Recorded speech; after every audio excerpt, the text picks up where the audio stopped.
Welcome back to the Wayfarer's Rest. I'm so glad you found your way here again tonight. Before we begin our journey, take a moment to settle into your own sanctuary. Adjust your pillows. Let the tension leave your shoulders and feel the weight of the day begin to dissolve. In this space, there is nothing left for you to do, and nowhere else you need to be. I am your Wayfarer, and tonight we're going to find a very deep kind of peace.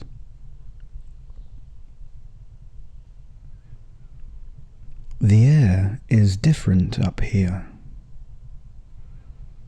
In the valley, the May afternoon was heavy with the scent of damp earth and new grass. But as you climb the chalky path toward the ridge, the air begins to thin, turning crisp and sweet. It carries the faint, honeyed perfume of 1,000,000 hawthorn blossoms drifting up from the lowlands. Each step you take is rhythmic and steady. The ground beneath your boots is firm, a mix of white flint and sun-bleached soil. To your left, the hillside drops away into a sea of green and white. To your right, the ancient swell of the downs rises up to meet a sky of pale watercolor blue. You aren't in a hurry. The Wayfarer never is.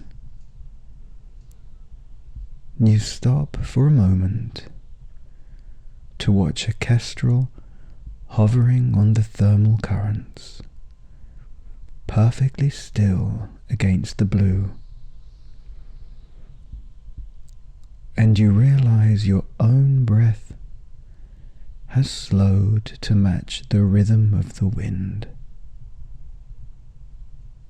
The world below feels very far away now.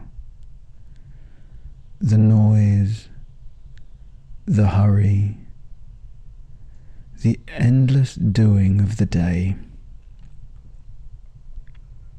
Up here, there is only the light, the path, and the high singing silence.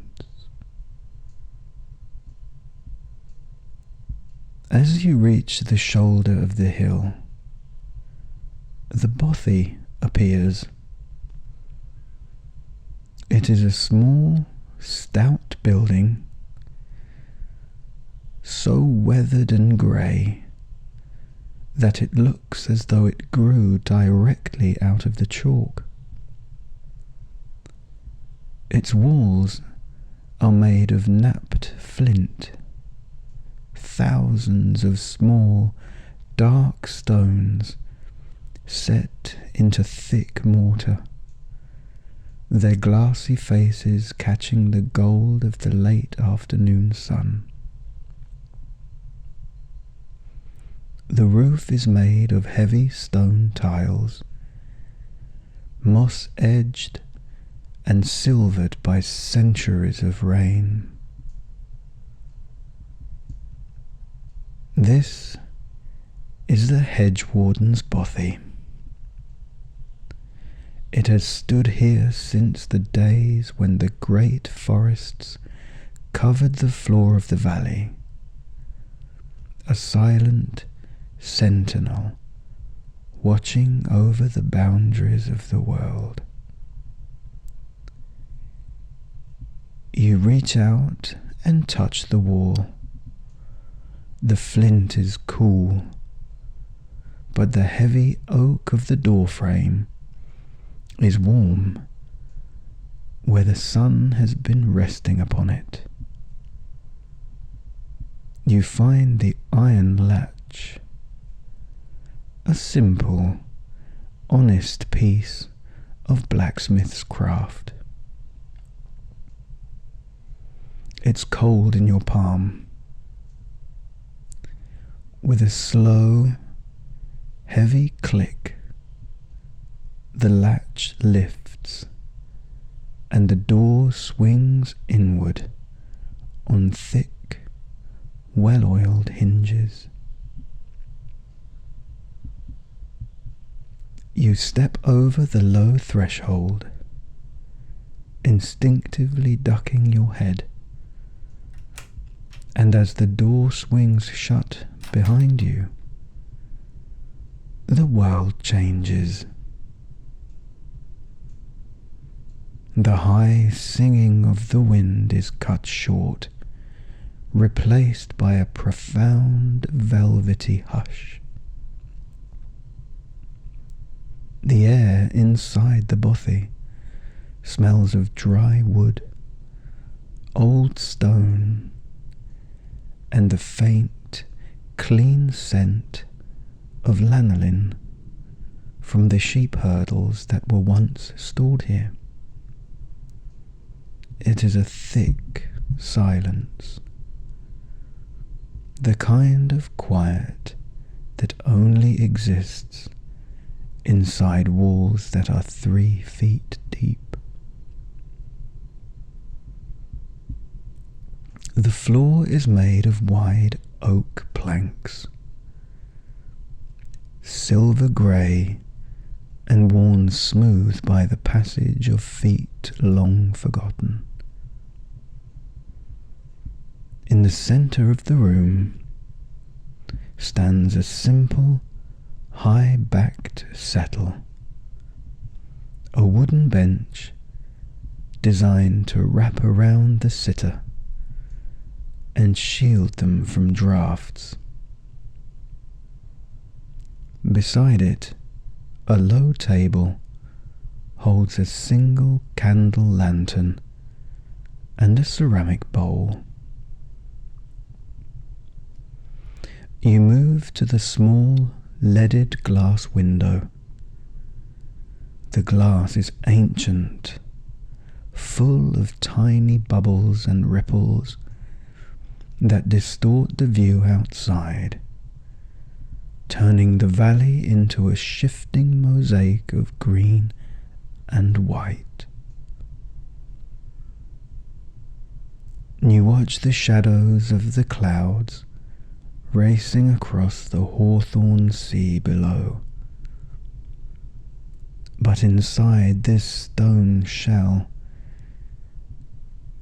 you are perfectly still. You are safe. You are elevated. You are home. You move away from the window, your boots making a soft, muffled thud on the heavy oak floorboards. Each plank is a history book in itself, scarred with the faint marks of heavy tools and the passage of generations. You find yourself trailing your fingers along the surface of the flint walls. Up close, the flint is a marvel of nature. Some stones are as dark as a midnight pond. Others are a smoky, translucent grey, and all of them are held in a grip of mortar that has turned as hard as the hill itself. There is a deep niche carved into the wall near the corner, a small stone shelf where a warden might have kept his pipe or a tinderbox. You reach out and find a small, smooth stone sitting there. A hagstone with a natural hole through its centre, placed there long ago for luck. You pick it up, feeling its weight and the coolness of the mineral against your skin. It is a small, grounding weight, a reminder that you are part of a long line of travellers who have sought this ridge for its quiet. You turn your attention to the high-backed settle. It is a magnificent piece of country carpentry, built not for beauty, but for the singular purpose of comfort. The wood is English oak, darkened by age and polished to a dull glow by the shoulders of those who came before you. You run your hand over the top rail. It is smooth, almost waxy to the touch. On the seat of the settle lies a heavy, hand-woven blanket of undyed wool. You pick it up, and the scent of the highlands rises to meet you. The smell of clean sheep's wool,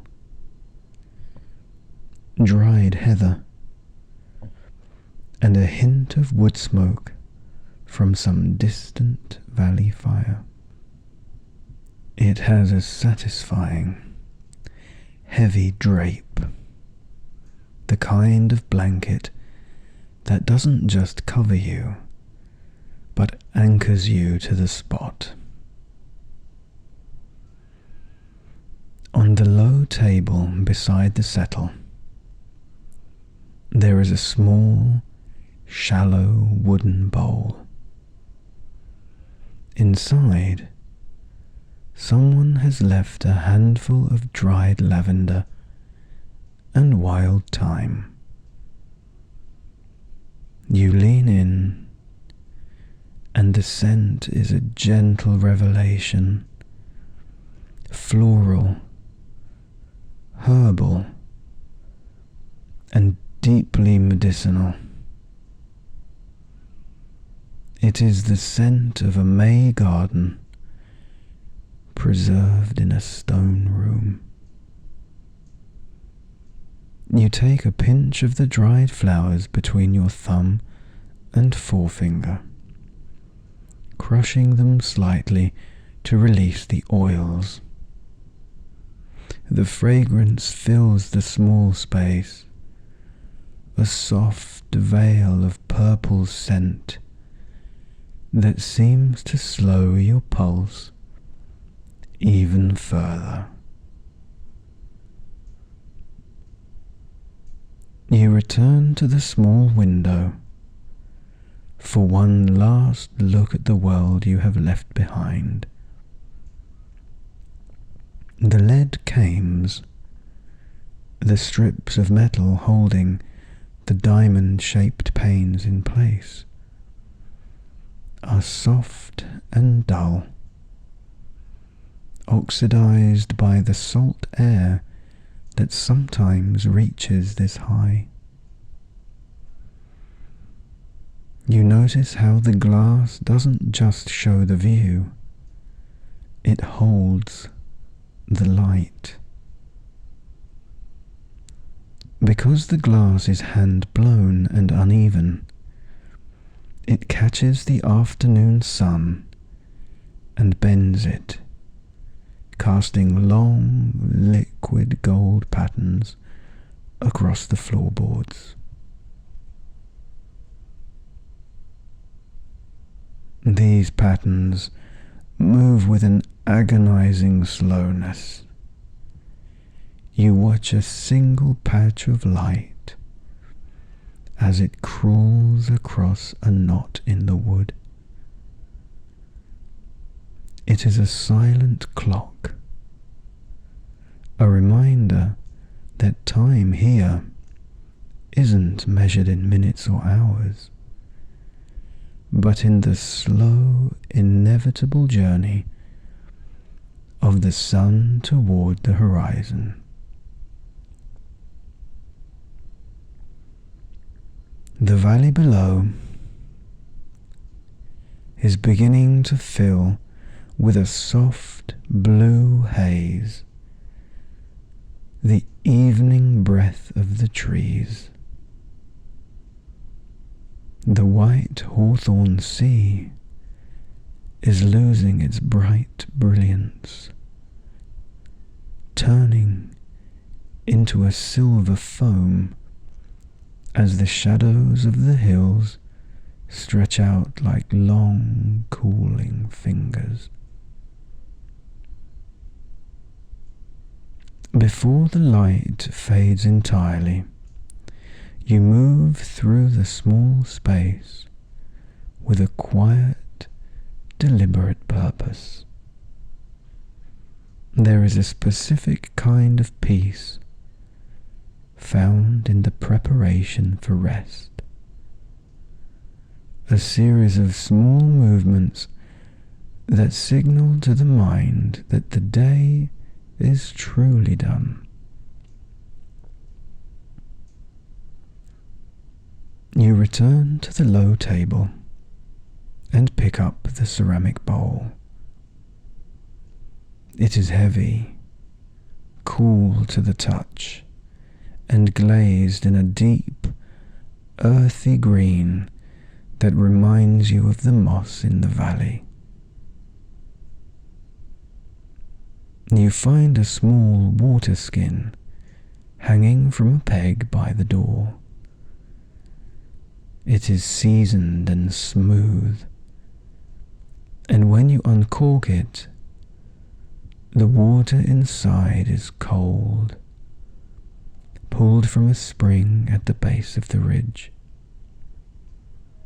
You pour a small amount into the bowl, the sound of the liquid splashing against the ceramic, a bright, clear note in the stillness of the room. You dip your fingers into the water and press them against your temples. The cold is a sharp, refreshing contrast to the warmth of the climb. You then turn to the candle lantern. It's an old piece of work, the brass frame punched with hundreds of tiny holes in a swirling floral pattern. You find a small beeswax candle on the shelf. As you strike a flint to light it, the smell of the beeswax fills the air, a rich, honey-heavy scent that seems to coat the room in a layer of gold. You place the candle inside the lantern and close the small latch with a satisfying click.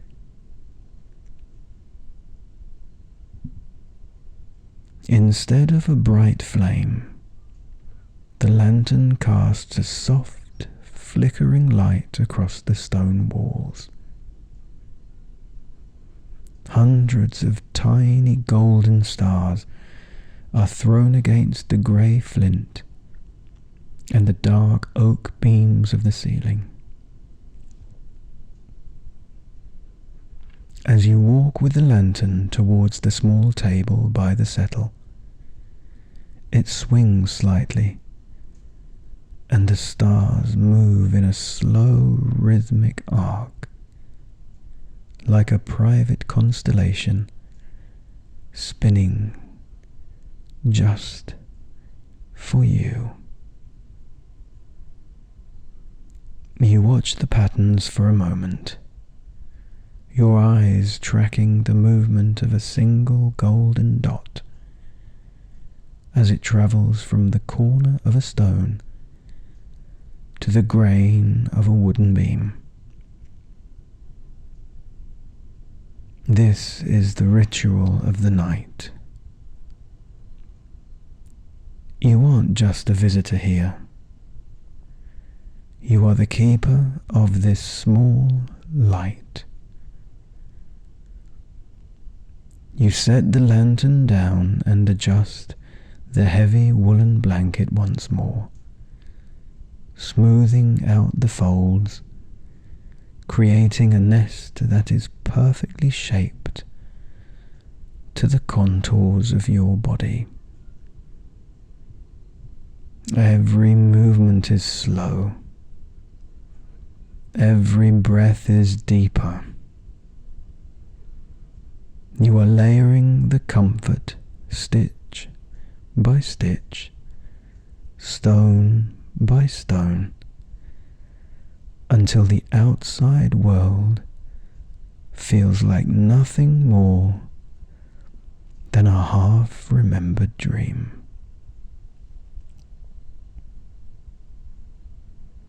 The gold has finally left the floorboards. Through the rippled glass of the window, the valley has turned a deep, dark indigo. The sea of hawthorn is no longer white. It is a pale, ethereal grey, shimmering like a memory in the fading light. This is the blue hour, that brief, magical window in May when the day refuses to end, but the night has already arrived. Inside the Bothy, the shadows have grown long and soft. The corners of the room have dissolved into a velvety darkness, leaving only the central settle and the table visible in the dim light. You notice how your other senses are beginning to adapt as the light fails. You can hear the distant, lonely call of an owl from the woods below, a sound that carries through the thin air with crystalline clarity. You can smell the scent of the lavender more strongly now, as if the cooling air is pressing the perfume closer to the ground. You realize that you don't need a candle. The darkness is not a void. It is a blanket. It is a soft, heavy weight that invites you to stop looking and start feeling. The world outside is settling down for the night. The kestrel has found its nest. The sheep are huddled in the lee of the stone walls, and the wind has dropped to a mere whisper, a soft sighing against the flintwork that sounds like the earth itself breathing in its sleep. As you lean your head back against the high wooden wings of the settle, you feel the vast history of this little stone shell. You think of the wardens who sat exactly where you are sitting now,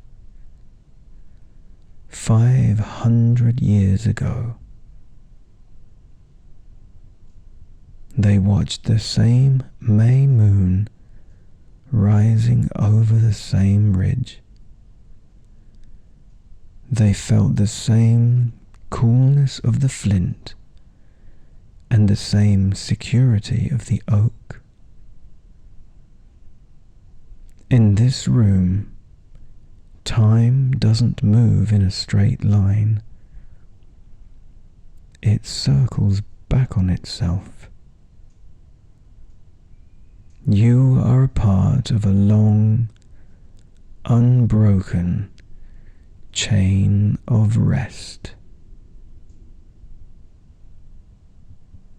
Every worry you brought up the hill with you, the small anxieties of the day, the to-do lists, the voices of the busy world, they all seem small and insignificant against the weight of these flint walls. This building was designed to withstand storms that haven't happened yet. It was built to be a sanctuary. And as you sit here, you realize that you are allowed to leave those burdens at the door. You don't have to carry them tonight. You can leave them in the tall grass outside, and the May rain will wash them away by morning. Here, inside the stone, you are simply a traveler who has reached their destination. You have earned this silence. As you lie back, you begin to recognize that the Bothy has its own voice. It isn't a silent place, but a place of quiet sounds. You hear the floorboards stretching, a deep wooden creak that sounds like the building is sighing as it settles into the earth. You hear the wind outside change its pitch as it passes over the chimney stack, a low fluting note that vibrates through the very stone behind your head. You begin to synchronize your own movements with these sounds. When the wind sighs, you exhale. When the timber settles, you allow your limbs to grow heavier. You are no longer an observer of this building. You are becoming part of its structure. You are as anchored as the flint, as steady as the oak, and as peaceful as the ancient hill that holds you both.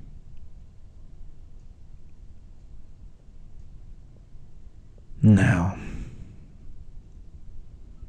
let your eyes close fully. Don't try to see the room anymore.